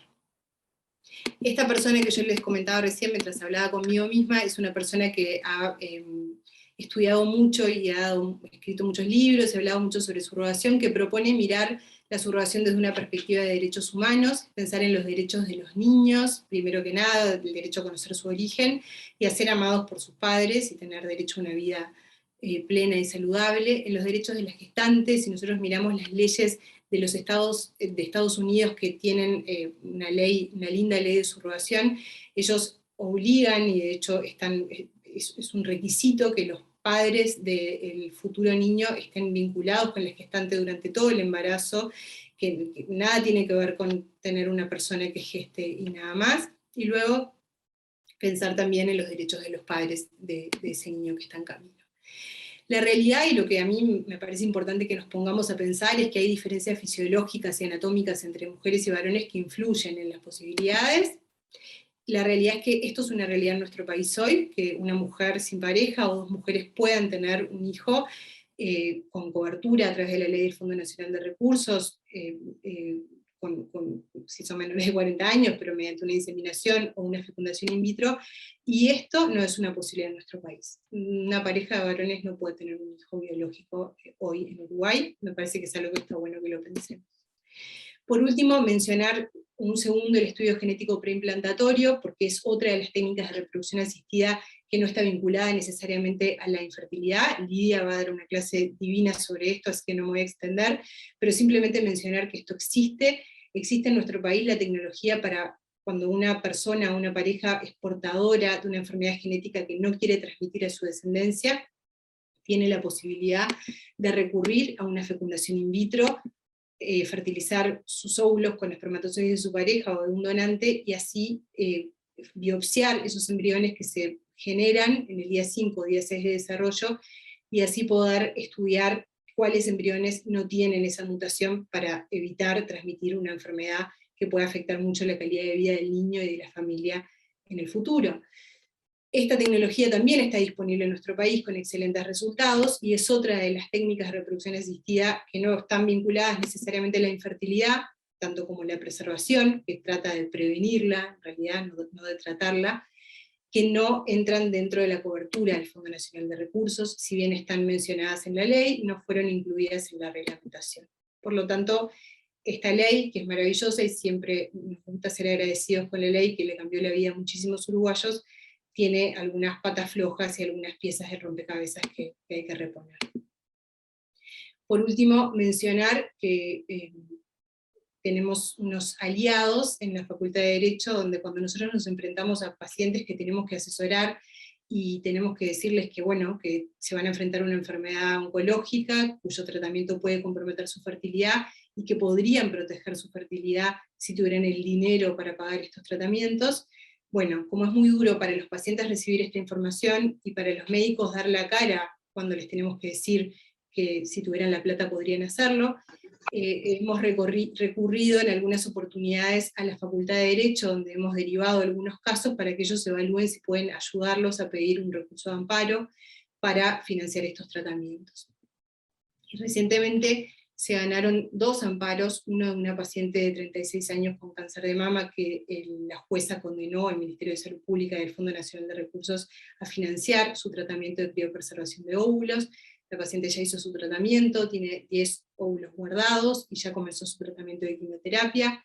Y luego también hubo un fallo a favor de una paciente, de una pareja, que ella tiene una mutación BRCA1 que predispone al cáncer de mama, con una carga familiar muy cargada, una carga genética muy importante, y que también el juez consideró acertado condenar al Fondo Nacional de Recursos y al Ministerio de Salud Pública a financiar el 60% del costo del estudio genético preimplantatorio. Para nosotros esto es muy importante, y no porque queramos judicializar los casos ni llevar todos los casos a un recurso de amparo, pero esto ha dado visibilidad a la necesidad de la cobertura de estos tratamientos, que en definitiva son un derecho de las personas. Antes de la ley, solamente este grupo que está acá podía acceder a los tratamientos de reproducción asistida. Si una pareja o una persona pobre no tenía el dinero para cubrir un tratamiento, que son particularmente caros, no podía tener un hijo. Hoy nos emociona ver cómo en el Pereira Rosell las pacientes pueden recurrir a tratamientos de alta complejidad, muchas veces sin pagar ni un solo peso, pero bueno, tenemos que pensar que en términos de preservación y protección de la fertilidad aún no estamos bien y tenemos mucho para mejorar. Muchas gracias y perdón por la desconexión. Muchísimas gracias, Dana. La desconexión no es nada al lado de la brillantez de esta charla, realmente ha sido muy ilustrativa para todos. Te escuchamos, María Laura, con los aspectos emocionales de todos estos temas. Adelante. Buenas noches, y bueno, gracias a ustedes, a la SUR, a los organizadores, a mis colegas psicólogos, que bueno, me dieron la posibilidad de poder estar hablando de los aspectos psicológicos acerca de la preservación de la fertilidad. Yo soy una de las últimas psicólogas que me integré en el colectivo de SUR, y yo vivo en el interior, entonces digo, como que no estoy tan en contacto con los colegas de ahí. Pero bueno, de a poquito me irán conociendo, y bueno, y podremos estar más en contacto. Yo les puse también, un poco asociado a esto que hablaba Dana, como el artículo 1 de la ley 19.167, donde considera la criopreservación de gametos y embriones, los cuales están regulados, pero no están reglamentados. Y lo mismo que decía Ana, se omitió considerarla en el decreto que establece lo que financia el Fondo Nacional de Recursos. Pero a modo de mencionarlo, porque Dan había puesto de alguna manera en lo que iba a hablar sobre los aspectos legales. La medicina reproductiva ofrece diferentes opciones para la preservación de la fertilidad, que en el caso del varón, la criopreservación de semen y de tejido testicular, de espermatogonia en edad puberal, y en el caso de la mujer pueden criopreservar ovocitos o embriones, y la congelación de tejido ovárico o supresión de la función ovárica. Esto lo mencioné porque calculé que Dana iba a extenderse un poco más con esto. Los tratamientos de preservación de la fertilidad pueden ser sin indicación médica y con indicación médica. Los sin indicación médica era lo que hablaba un poco Dana sobre las mujeres que por distintas razones personales, familiares, de pareja, profesionales, económicas, o porque no encuentran un hombre con quien paternar, deciden postergar el momento para ser madres. La edad recomendable para la preservación de ovocitos es antes de los 35 o 38 años, porque como dijo el doctor, a partir de esa edad comienza el declive de la reserva ovárica, entonces se recomienda que sea como antes de esa edad. La utilización de los ovocitos también se recomienda que no supere la edad de fertilidad de la mujer, pero esto sobre todo para proteger al niño, o sea, no sería muy razonable que de repente una mujer con muchos años de edad pueda maternar. En el caso de realizar una histerectomía, la mujer o las causas orgánicas que Dana habló, de que la mujer a veces por distintas razones no puede llevar un embarazo adelante, se recomienda la criopreservación de ovocitos o embriones en caso de estar en pareja con anticipación para el posible tratamiento de subrogación uterina, lo cual le permite garantizarse el vínculo genético con el hijo. Y en el caso de la población trans, también la criopreservación de gametas antes del cambio de sexo, previendo el deseo de reproducción futura después de todos los tratamientos a los cuales Dana ya hizo la exposición. En el caso de la preservación de la fertilidad con indicación médica, bueno, yo mencioné algunas de las patologías, como podían ser los pacientes oncológicos, endometriosis profunda, enfermedades autoinmunes, entre otras, ¿no?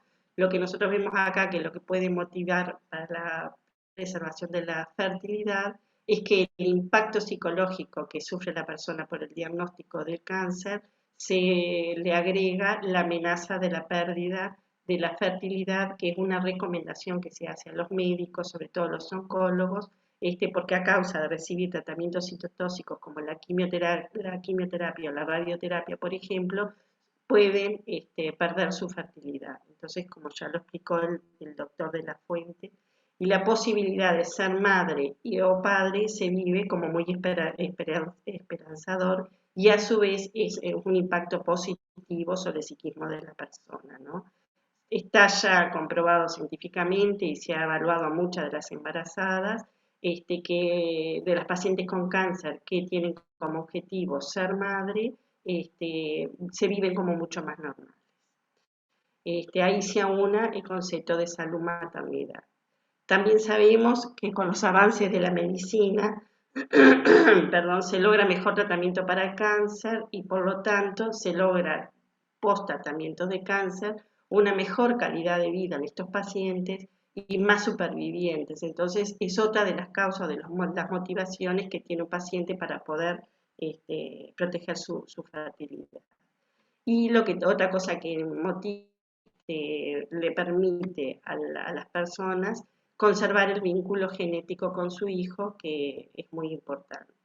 También se ha percibido que la relación parental de estos pacientes, cuando ya han sido padres, se ve como que es más satisfactoria que en otros casos. Los objetivos de la intervención psicológica en la preservación de la fertilidad es facilitar la expresión de las emociones, o sea, que el paciente pueda expresar lo que siente, revisar las motivaciones por las cuales decide someterse a los tratamientos, explorar las redes de apoyo, que en este caso va para cuando está indicada la preservación sin indicación médica también, porque los tratamientos son bastante importantes, entonces es bueno que, o por lo general se le sugiere que vaya acompañado por la madre, la prima, la persona que sea de su confianza, porque es una decisión bastante importante, aún no haya indicación médica, es una decisión personal. Proporcionar estrategias de afrontamiento a los pacientes para minimizar el impacto emocional y el estrés, y minimizar los sentimientos de culpa en aquellas personas que deciden no someterse a los tratamientos de preservación de la fertilidad.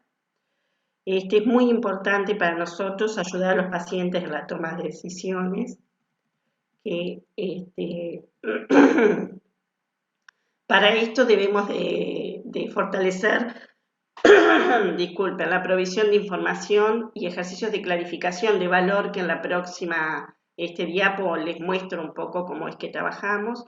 La alfabetización en salud, o sea, que el paciente entienda de qué le estamos hablando y bueno, y vaya comprendiendo, y de alguna manera cuando entra en el mundo de la medicina reproductiva empieza a conocer todo un mundo que no es tan común o como en otros aspectos de la medicina, lo cual todos accedemos como más normalmente.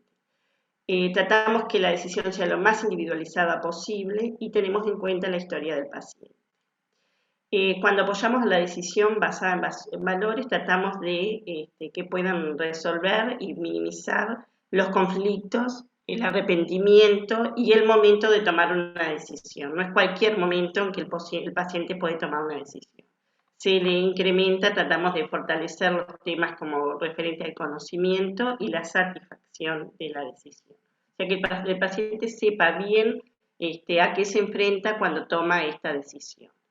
En cuanto a esto que les decía de la provisión de información y ejercicios de clarificación de valor, la ESRE, que es la Asociación Europea, en el año 2020 hizo una guía donde yo las puse tal cual, les traje algunas partes de la guía y las puse como sin traducción, sin nada. Por ejemplo, lo que ellos sugieren es en la información para mujeres que tienen cáncer o las mujeres que deciden sin indicación médica preservar su fertilidad o en los transexuales, por ejemplo, les digo, en la pregunta 1 dice el impacto de los tratamientos del cáncer en la función reproductiva. Entonces le preguntamos al paciente en una escala Likert de 0 a 10, cuánto para ese paciente es importante o no este impacto. Entonces ahí vamos trabajando, informándolo y a su vez teniendo en cuenta para ver de qué forma podemos ayudarlo en la decisión. Y así para cada uno de los puntos en cada uno de los abordajes. Bueno, lo que les decía hoy, que la ventana de tiempo, cuando uno se entera de que tiene un diagnóstico, está diagnosticado de cáncer u otra enfermedad, por lo general el tiempo es muy corto para tomar la decisión, son pocos días, en general la decisión tiene que ser tomada ahora. Entonces, claro, porque por lo general el médico tratante trata de que la decisión, que el paciente pueda comenzar a ser tratado. Entonces, a su vez, al paciente le atraviesa esto otro, que puede llegar a ser una carga adicional, el decidir preservar su fertilidad. Pero bueno, a lo largo es como una nueva esperanza, porque era lo otro que les decía, que el llegar a ser padres es como muy favorecedor para el psiquismo y muy esperanzador. Eso genera un conflicto decisional y ahí es donde el paciente necesita el apoyo psicológico. Y esta toma de decisiones puede estar influenciada por distintos factores, que puede ser el tiempo, las finanzas, la disponibilidad de hacerlo, el diagnóstico y el pronóstico, porque de repente era algo que el paciente no lo tenía pensado para sí, pero sabiendo que, por ejemplo, se tiene que enfrentar a tratamientos que pueden afectarle la fertilidad, tiene que, ante el otro diagnóstico de otra patología, tomar estas decisiones. Y un poco el tema de las finanzas, que bueno, un poco Dana ya lo habló. Entonces, la intervención psicológica en preservación de la fertilidad es una terapia centrada en el paciente, porque estamos ante una crisis psicológica de gran magnitud, tanto para los pacientes como para los familiares. Porque si a ti te dicen que podés perder la fertilidad y decidimos no preservarla o no protegerla, el paciente tiene que enfrentarse a los duelos del no hijo, el abuelo del no nieto y los tíos del no sobrino y así sucesivamente. Entonces, se genera una crisis que es bastante importante y requiere a que se lleve a tomar o no una decisión. Se le ofrece un marco, un espacio, un tiempo para que pueda expresar sus emociones, evitando que éstas interfieran de forma negativa en la toma de decisiones y asegurándonos que han comprendido y procesado bien la información que hemos trabajado con ellos. Y si es necesario, se le proporciona el acompañamiento, la lectura de consentimiento informado, la elección de las técnicas y las consideraciones éticas de la elección del futuro del material genético en caso de fallecimiento.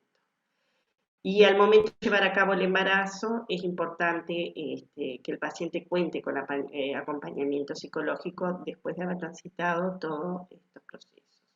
En el caso de niños y adolescentes, también se ayudará con un consenso con el padre, madre o tutor en caso de que existan conflictos o divergencias. Siempre nosotros recomendamos que el adolescente o el niño puedan participar también de estas decisiones. Es muy duro porque, pensar en preservar la fertilidad a un niño es muy difícil, pero bueno, yo creo que a futuro puede ser muy beneficioso. Y estimamos de suma importancia que el psicólogo que intervenga en estos procesos esté especializado en reproducción, lo que le permitirá discutir los temas específicos del tratamiento y revisar la desarmonía interna del sistema de ideas, creencias, emociones, pensamientos mágicos e irracionales, y al igual que se incluirá en técnicas de afrontamiento, soluciones de problemas y reestructuración cognitiva. Y es de destacar, porque de repente no es muy conocido para todos, que la SUR cuenta con un colectivo de psicólogos en la página, que ahí pueden ubicar los colegas que estamos trabajando en esto, con esta temática y tratamientos de reproducción asistida en general. Muchas gracias y bueno, quedo a la orden por si hay alguna pregunta. Muchísimas gracias, Laura. Ha sido muy importante tu aporte porque, como digo siempre, esa es nuestra pata chueca de los médicos, que tratamos de, bueno, tratar de contener y informar a las pacientes, pero no somos los realmente capacitados para dar el apoyo que realmente ustedes dan, y es imprescindible. Muchas gracias, Laura. Y realmente, bueno, estoy muy, muy feliz, creo que todos estamos muy felices porque la excelencia de las exposiciones realmente le da relevancia a esta semana, son un importante apoyo para todos, un aporte muy grande para todos, médicos y sin lugar a dudas pacientes que nos están escuchando. No sé, Dana, si hay alguien de Sí, no sé si hay consultorio que quiera decir alguna, o sea, jurídico que quiera decir algunas palabras que tú me habías comentado. No sé si hay alguien ahí que tenga ganas, o si no, seguimos adelante. Buenas noches. Disculpen, estoy sin cámara en un dispositivo de emergencia. Fabiana Porto es mi nombre. Soy integrante del equipo del doctor Juan Cereta, del consultorio jurídico de la Facultad de Derecho. Primero que nada, agradecerles a todos la oportunidad de este aprendizaje para nosotros también. No sé si Juan está conectado, creo que no, pero sí está la doctora Micaela Castillo, que también nos acompaña en el equipo. Y bueno, gracias a la doctora Kimmelman sobre todo, hemos tenido la oportunidad recientemente de enfocarnos en estos temas y de tramitar algún recurso de amparo, como ella bien explicó y expuso cuáles fueron los resultados. Y bueno, quedamos a las órdenes de todos para futuros casos. Tenemos alguna otra paciente también que se ha comunicado y se ha agendado para una consulta. Sabemos que estas cuestiones son de suma urgencia para las pacientes, porque es necesario la protección de su fertilidad en muy corto tiempo, y en ese sentido lo que nosotros hacemos a través del recurso de amparo es seguramente no sea algo común para ustedes, pero quienes están más enfocados en la medicina, pero es un juicio bastante breve, muy breve yo diría, que en un corto tiempo, una semana, a lo sumo tenemos una sentencia, y que bueno, como la doctora comentaba, las últimas oportunidades han sido exitosos. Bueno, y en esos temas estamos trabajando, y a partir de ahora más fuertemente, así que quedamos a las órdenes para quienes tengan pacientes o vínculos, contactos que deseen un asesoramiento en ese sentido, que se vean en la necesidad de tenerlo. Bueno, a través del correo electrónico agenda14@fder.edu.uy, nosotros por allí nos ocupamos de agendar los casos que refieran a amparos por cuestiones de salud, y puntualmente estos casos también. Perdón, ¿podés repetir el correo para todos? Sí, cómo no. Es agenda14, 14 con números, @fder.edu.uy. Allí en el chat La doctora Castillo lo acaba de transcribir también. Y el doctor Cereta me escribe que se disculpa, que no pudo conectarse por Zoom, pero que sí lo está siguiendo por YouTube. Bueno, muchísimas gracias. Por favor, estamos a las órdenes. Bueno, he ido contestando las preguntas que han surgido, pero hay muchos colegas acá también que quizá quieran hacer algún aporte, algún complemento, decir algo, o bueno, alguna pregunta que pueda surgir.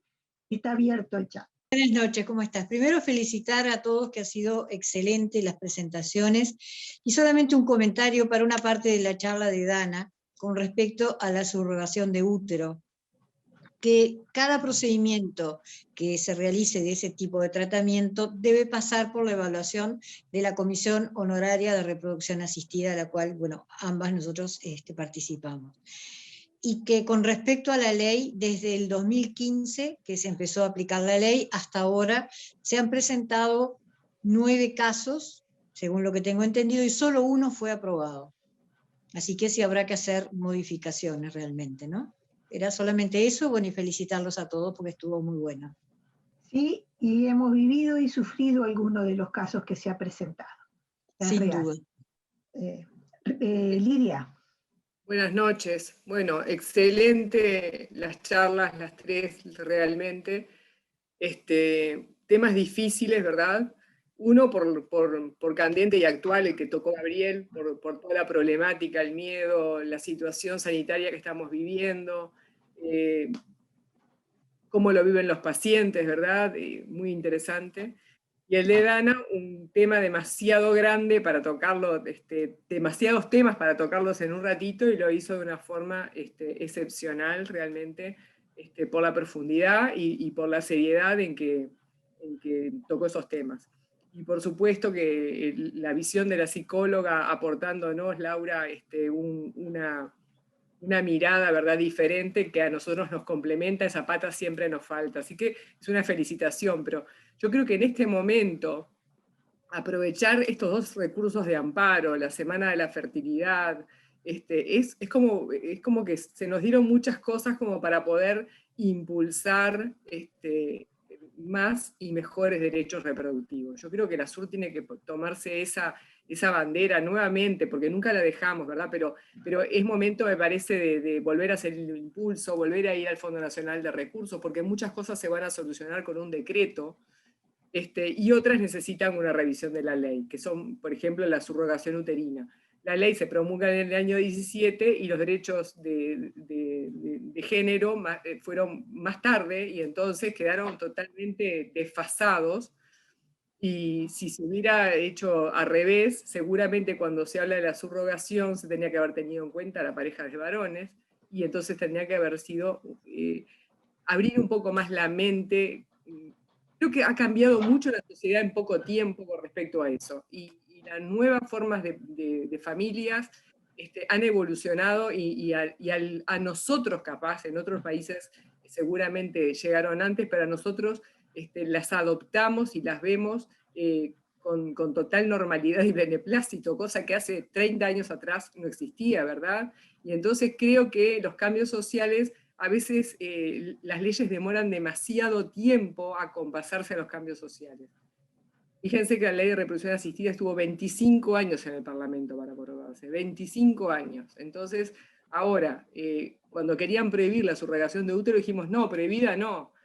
Pero lo hicieron de una forma con tantas trabas, que al final casi fue peor la enmienda que el soneto. No sé si era mejor ir por decir ahora queremos la subrogación uterina y más que modificarla.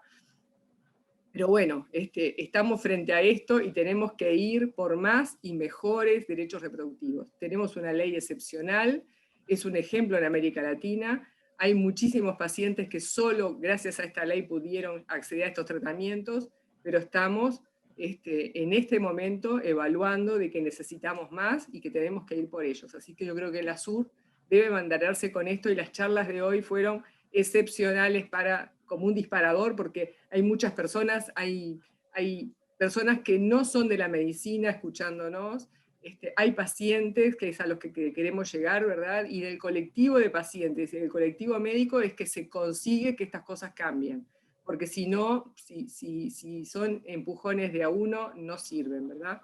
Y bueno, no quiero seguir hablando, pero los quiero felicitar porque fue muy, muy interesante la charla de hoy. Gracias, Lidia. Realmente es así. Y ya venimos pensando, sin lugar a dudas, que este es un momento oportuno, ideal, para retomar lo que en realidad nunca dejamos, porque el año pasado, en plena pandemia, fuimos al ministerio a insistir. En ese momento se tomó como prioridad el no incremento de los costos ciclo a ciclo, y bueno, y sabemos que se está analizando en forma profunda la oncofertilidad, pero creo que los otros planteos que nosotros habíamos hecho, cómo poder aumentar la edad, creo que para que ingresen las pacientes de ovodonación es una cosa importante. Creemos que dejar trunco a los 40 años las posibilidades de tratamiento en un país con tan baja natalidad no está justificado. No conozco, no tengo reconocimiento de otra ley que corte tan precozmente las posibilidades de las mujeres, y sin lugar a dudas el PGT y bueno, otras cosas que nosotros hemos propuesto, las tenemos que retomar y tenemos que sentarnos seriamente entre los colegas, hacer un proyecto que pueda ser presentado como proyecto de ley para modificar la subrogación uterina, que es un debe importante, pero que, como nos dijeron cuando fuimos con Rita al Parlamento, el proyecto tiene que partir de nosotros, y no es fácil, porque no es fácil legislar en subrogación, para que los legisladores lo puedan tomar y lo puedan analizar. No sé si Juan Rodríguez Bussi me estaba pidiendo la palabra. Ahí está. No, simplemente, obviamente, lo que dijo Lidia, lo que dijo Rita, las verdaderas felicitaciones por las 3 charlas. Escucharlo a Gabriel es un placer, es un individuo muy claro, digamos, en sus expresiones. Ojalá yo pudiera tener esa labia que tiene él. Pero lo más grandioso de todo esto es la unión entre médicos, pacientes, participantes no médicos, y eso es importante, porque eso hace de que el médico se baje del pedestal supuesto que tiene y pueda expresarse en forma muy clara ante los pacientes, y eso es bárbaro. Y además, el agregado, por supuesto, de los psicólogos, el agregado de los abogados, y que todos juntos, haciendo presión, podamos modificar cosas. A ver, si nos ponemos a pensar, es el único procedimiento en el Fondo Nacional de Recursos que requiere un copago, porque no hay otro. Uno se puede operar de la cadera, de la cirugía cardíaca, de un montón de cosas, y no tiene que pagar nada. ¿Y por qué las parejas, y en una natalidad en este país tan baja, tiene que hacerlo? Digo, es una cosa que uno se pone a pensar, que además, si bien, digamos, en pacientes con sueldos muy bajos no paga, pero bueno, pero yo me operé de cirugía cardíaca y podía pagarlo y no lo pagué. Entonces, ¿por qué eso existe en la reproducción? Eso también es como para ponerse a pensar, y que creo que la gente tiene que hacer presión desde abajo hacia arriba para poder también sacar el costo económico. Solamente eso, gracias. Tienes mucha razón, Juan. Yo lo he pensado muchas veces. Ya te doy la palabra, Gabriel. Creo que la instancia de copago fue necesaria y con un aporte de equidad bastante razonable, acorde a los ingresos, si bien sigo pensando que algunos copagos referentes a los ingresos son bastante elevados, pero creo que fue necesario empezar así para empezar. Bueno, creo que es un camino que se puede ir andando, el hecho de tratar de alguna manera, en algún momento, hacer entender que si esto es un problema de salud, debería de no tener copago. La parte de oncofertilidad se está manejando sin copago, obviamente, porque una paciente que requiere preservar su fertilidad por una patología oncológica no puede pensar en un copago. Creo que puede llegar a ser considerado hasta inmoral, me parece. Pero bueno, son caminos que progresan. O sea, tenemos una ley, la conseguimos, está en marcha, es equitativa, si bien creo que algunos copagos son muy caros, y creo que, bueno, hemos ido andando, ha cambiado la realidad de nuestro país y la tenemos que mejorar. Progresivamente iremos transitando eso. Y lo que tú dijiste creo que es maravilloso. Lo que la Semana de la Fertilidad ha dado, esta conjunción médicos, pacientes, profesionales no médicos, creo que ha sido fabuloso y bueno, creo que debemos también seguir insistiendo en que este camino es muy bueno. Gabriel, te doy la palabra. Bueno, primero, gracias Juan por el elogio. No sabes todo lo que aprendí de COVID, estuve un montón. Pero no, en realidad es un poco más de lo mismo, pero es lo que dijeron ustedes dos recién. Yo quería justamente resaltar que aprovechando la oportunidad de la Semana de la Fertilidad, más allá de las cosas por las cuales hemos estado peleando en el último tiempo, sobre la preservación de la fertilidad, sobre los cambios a nivel de la subrogación, creo que debemos facilitar el acceso de las pacientes. El año pasado en Uruguay nacieron 35.000 niños, es claramente por debajo de la tasa de reemplazo. Esta pandemia ha mostrado la dificultad que tienen nuestras parejas para poder acceder a los tratamientos. Nosotros en el PBA Rosela, Ana, es algo que lo vemos diariamente, como muchas parejas se están quedando por el camino para poder acceder simplemente a los estudios, y ni qué hablar a los tratamientos. El año pasado cayó de manera estrepitosa la cantidad de solicitudes de fecundación in vitro en el Fondo Nacional de Recursos, y los sectores que más se vieron perjudicados han sido el sector público. El año pasado, el 80% de las solicitudes de FIV fueron de prestadores de salud privado. Eso es llamativo teniendo en cuenta que más de la mitad de nuestra población se atiende en ACE. Por supuesto que podemos hablar muchísimo sobre que en realidad son poblaciones distintas, pero en realidad claramente ahí hay una población que no está siendo atendida. Y por otro lado, el interior. Nosotros el año pasado aumentó más de un 10% la cantidad de pacientes que se hicieron FIV que eran de Montevideo. Eso habla que también que el interior no está siendo atendido.